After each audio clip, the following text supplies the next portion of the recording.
Good morning everyone, welcome back to my YouTube channel.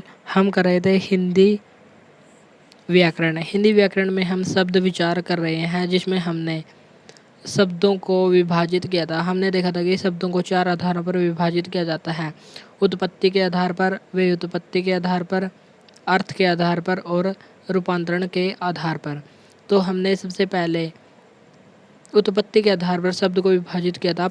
मूल रूप से तो 4 भाग होते हैं, लेकिन इसके 5 भाग होते हैं: तत्सम शब्द, तद्भव शब्द, देशज शब्द, विदेशज शब्द और संकर शब्द। ये 5वां भेद है संकर शब्द। लेकिन कुल भेद तो होते हैं 5 और मूल भेद होते हैं 4।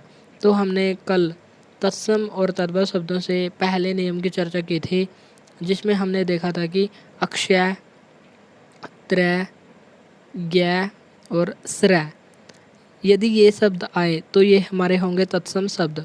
और तद्भव होने पर इसका अक्षय का स, त्रय का तय, ज्ञ का जय और श्रय का स हो जाएगा। और इसका तो हमने ये देखा था कि ये हो जाएंगे तद्भव होने पर। आज हम करेंगे इसके दूसरे रूल की चर्चा। हमारा सेकंड रूल क्या है? अनुस्वार। अनुस्वार होते जो ऊपर बिंदी आती है उसको कहते हैं अनुस्वार। अनुस्वार युक्त शब्द तत्सम होते हैं और चंद्र बिंदु युक्त शब्द तद्भव होते हैं। यदि चंद्र बिंदु लगा हो तो वे होते हैं तद्भव, और यदि अनुस्वार लगा हो यानी कि एक बिंदी लगी हो, वे होते हैं तत्सम शब्द। तत्सम का मतलब है जो शब्द संस्कृत के शब्द होते हैं जो ज्यों का त्यों हिंदी भाषा में प्रयुक्त कर लिए जाते हैं। और तद्भव, तद्भव 2 शब्दों के मेल से बना है, तद प्लस भव। तद का मतलब है उसके, भव समान, भव का मतलब है पैदा होना, यानी कि संस्कृत से पैदा होने वाला शब्द लेकिन कुछ परिवर्तन के बाद हिंदी में प्रयोग किया जाता है, उसको कहते हैं तद्भव शब्द। चलिए तो हम देख लेते हैं। जैसे पंच, पंच तत्सम शब्द है और इसका तद्भव हो गया 5। यहाँ पर अनुस्वार है और यहाँ पर चंद्र बिंदु। कंचा, कंचा से बन गया कांच। चंचू, चंचू से बन गया चौंच। कई बार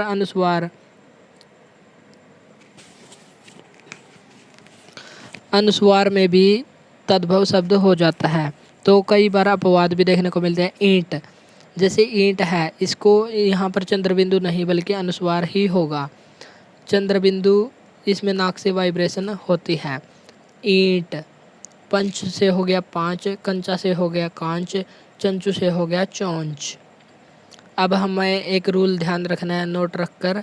सिरोरेखा के ऊपर से अगर मात्रा आ जाए और अगर हमें उसमें चंद्र बिंदु लगाना है तो हम उसमें केवल बिंदु आएगा, चंद्र बिंदु नहीं। तो उसके ऊपर केवल बिंदु आएगा, चंद्र बिंदु नहीं।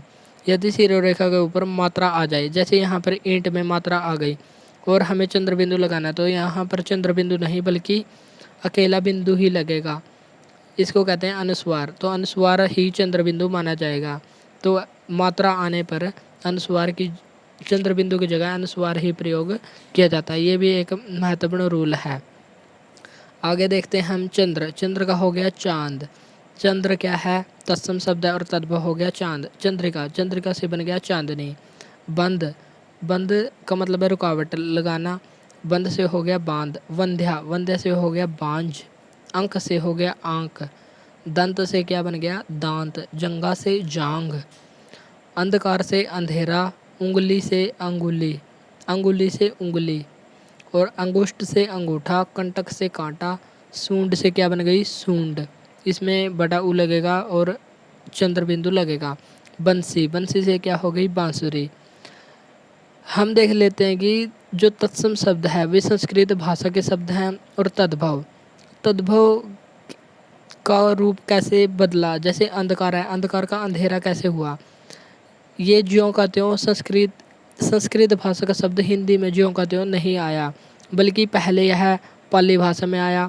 पाली में कुछ बदलाव हुआ, फिर आया प्राकृत में, प्राकृत के बाद आया अपभ्रंश, अपभ्रंश के बाद शोरसेनी अपभ्रंश और फिर आया हिंदी में। तो ऐसे थोड़े थोड़े बदलाव के बाद इनका रूप परिवर्तन हो गया। जैसे अंधकार का अंधेरा, अंगुली का उंगली। तो ये परिवर्तन इन भाषाओं के कारण आया है जो समय के साथ साथ बदलती रहती हैं। तो तद्भव जो बदलकर हिंदी भाषा में प्रयोग हुए उसके कहा गया तद्भव शब्द, लेकिन जो ज्यों का त्यों अब भी ऐसे ही प्रयोग हो रहा है उसको कहते हैं तत्सम शब्द। तो ये भी हमको यहाँ ध्यान रखना है। नेक्स्ट है हमारा थर्ड रूल, थर्ड नियम है अणा। अणा युक्त शब्द तत्सम होता है, जिसमें भी अणा आएगा वो तत्सम होगा और तद्भव होने पर अणा का न हो जाएगा, अणा न में परिवर्तित हो जाएगा तो होगा तद्भव।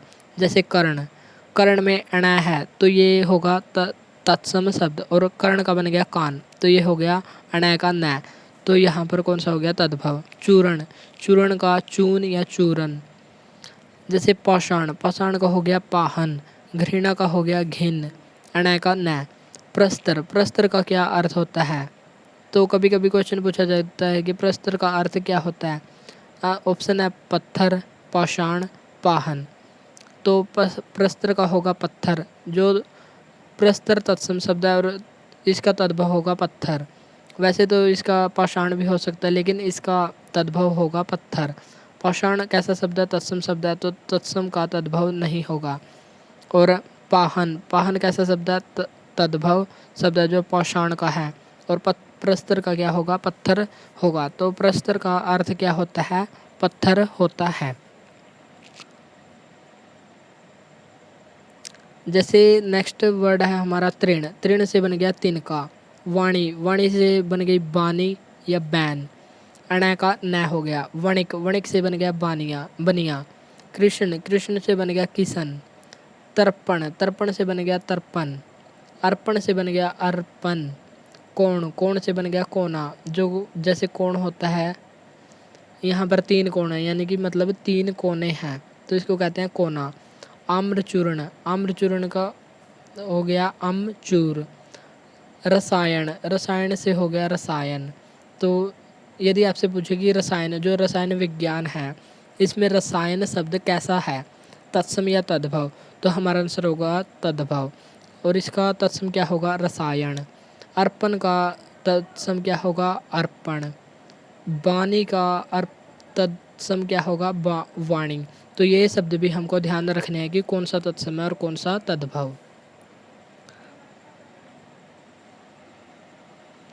आज हम इसी रूल तक करेंगे, बाकी नेक्स्ट रूल हम अगले क्लास में करेंगे। आज के लिए इतना ही, मिलते हैं नेक्स्ट वीडियो में। Thank you.